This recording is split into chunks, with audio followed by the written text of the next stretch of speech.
Hello friends, welcome to my YouTube channel UKpedia, जहां हम उत्तराखंड का इतिहास पढ़ेंगे जो कि आज क्लास थर्ड है। इसमें हम उत्तराखंड में प्रमुख शिलालेख, ताम्रपत्र लेख और जितने भी अभिलेख हैं उन सभी को पढ़ने वाले हैं। आई होप आपको ये वीडियो पसंद आए।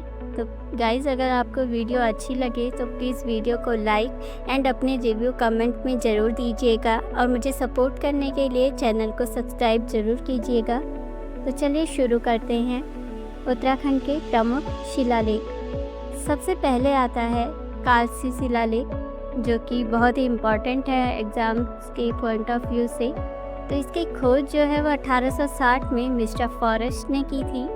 यहाँ पर सम्राट अशोक ने 257 ईस्वी पूर्व में इसे स्थापित किया था। ये कालसी वाला जो एरिया है ये देहरादून के उत्तर में पड़ता है, जहाँ पर टॉन्स और यमुना नदी का संगम होता है। इसमें प्राकृत भाषा का प्रयोग किया गया है और लिपि ब्राह्मी लिपि का प्रयोग किया गया है। कालसी अभिलेख में 5 यूनानी राजाओं का भी उल्लेख किया गया है और उस समय यहाँ पर जो निवासी रहते थे उन्हें इस अभिलेख में पुलिंद कहा गया है और इस पूरे क्षेत्र के लिए अपरांत शब्द का प्रयोग किया गया है। सम्राट अशोक ने इस शिलालेख में घोषणा की है कि उसने अपने राज्य में हर स्थान पर, जितने भी स्थान थे उसके राज्य में, उसने उन सभी स्थानों पर मनुष्य और पशुओं की चिकित्सा की व्यवस्था कर दी है और लोगों से भी हिंसा त्यागने और अहिंसा को अपनाने की बात कही है। आपको पता होगा, अगर आपने मौर्य वंश पढ़ा होगा अशोक के बारे में। कालसी का प्राचीन नाम सुधनगर या कलकुट भी है, जो कि कुड़िंदों की राजधानी भी रही है। तो ये था कालसी के बारे में जो मेन इम्पॉर्टेंट फैक्ट्स हैं। अब चलते हैं लाखा मंडल शिलालेख में, जो कि जौनसार बाबर क्षेत्र में अवस्थित है और ये राजकुमारी ईश्वरा का शिलालेख है, जो कि भास्कर वर्मन की पुत्री थी और जालंधर नरेश चंद्रगुप्त की पत्नी थी। इस शिलालेख में 12 शासकों के नाम का उल्लेख मिलता है हमें और इसी शिलालेख के अनुसार जो यमुना उपत्यका थी वहाँ पर यदुओं का शासन था। अब आगे चलते हैं तो हमें जो गुफा लेख हैं वो हमें देवप्रयाग में जो वामन गुफा है वहाँ से मिलते हैं और कल्पनाथ, इन 2 स्थानों से हमें गुफा लेख मिलते हैं। और ईंटों पर उत्कीर्ण लेख हमें नैनीताल और बाड़वाला, जो कि देहरादून में पड़ता है, वहाँ से मिलते हैं। त्रिशूल लेख हमें गोपेश्वर और बाड़ाहाट से मिलता है। तो हम सबसे पहले पढ़ते हैं गोपेश्वर त्रिशूल लेख, जो कि रुद्र शिव मंदिर है जो गोपेश्वर में, वहाँ से मिला है और ये लगभग 6वीं या 7वीं सदी का है। ये इसमें दक्षिणी ब्राह्मी लिपि का प्रयोग किया गया है और ये जो गोपेश्वर त्रिशूल लेख है गणपति नाग का है, 12वीं सदी का।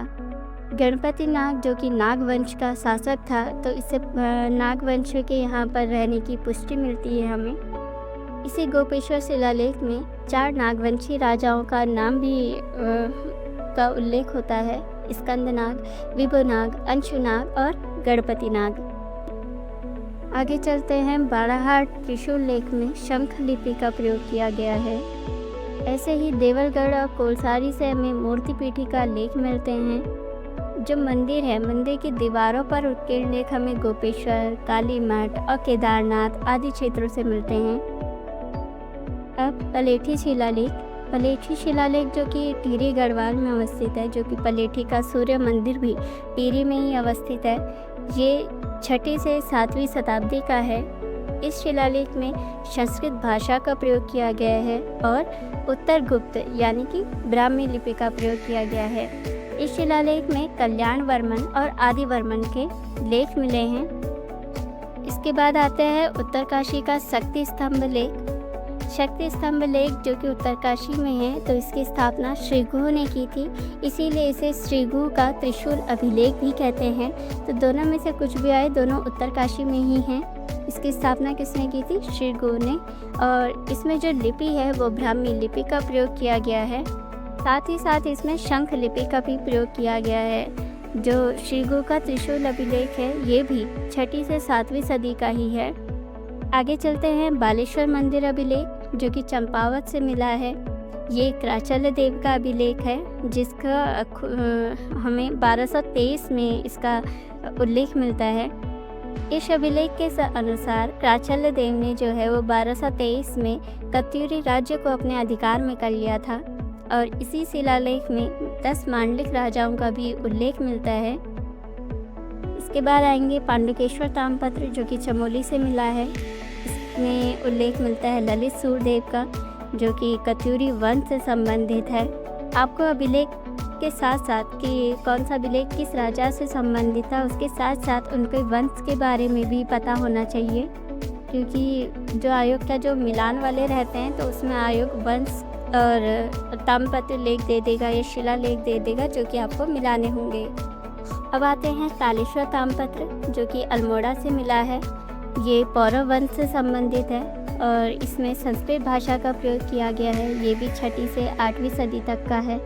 इसमें 5 पौरव वंशीय राजाओं के हमें नाम भी मिलते हैं, जैसे विष्णुवर्मन, अग्निवर्मन और हो गया वृषवर्मन, द्युतिवर्मन, विष्णुवर्मन सेकंड।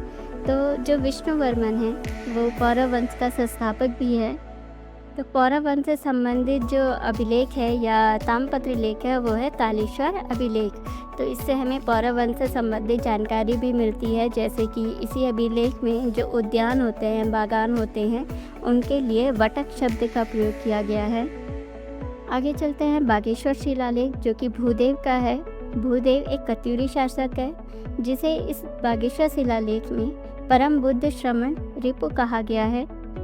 इसी बागेश्वर शिलालेख में 8 शासकों का भी वर्णन मिलता है, जिसके अनुसार जो कत्यूरी शासक हैं उनका पहला शासक बसंत देव था और अंतिम शासक त्रिभुवन राज था। वैसे ही कुछ इम्पोर्टेंट शिलालेख हैं, जैसे धारशिल शिलालेख जो कि अनंतपाल का था, जो कि एक पवार शासक है और पवार शासकों में 29 शासक था अनंतपाल सेकंड। इसका धारशिल शिलालेख हमें रुद्रप्रयाग से मिलता है जो कि 1994 में प्राप्त हुआ था। आगे मझेड़ा ताम्रपत्र जो कि चंद व बम शासकों के संबंध का पता चलता है इससे। बास्ते ताम्रपत्र जो कि चंद वंश के इतिहास का ही एक प्रमुख स्रोत भी है और यहाँ पर हमें मांडलिक राजाओं की सूची भी मिलती है। तो ये था उत्तराखंड राज्य के प्रमुख शिलालेख, ताम्रपत्र लेख या अभिलेख जो कि आपके एग्ज़ाम्स की दृष्टि से बहुत ही महत्वपूर्ण होते हैं। तो मैंने इन शॉर्ट्स में आपको एकदम जो मेन पॉइंट्स होते हैं उनको डिटेल में यहाँ पर बता दिया है। आप चाहो तो इनके नोट्स बना सकते हो या इनको नोट डाउन करके इन्हें याद कर सकते हो। तो दोस्तों, अगर आपको वीडियो अच्छी लगे तो प्लीज़ वीडियो को लाइक एंड अपने रिव्यूज़ कमेंट में ज़रूर देना और चैनल को सब्सक्राइब करना मत भूलिएगा। धन्यवाद।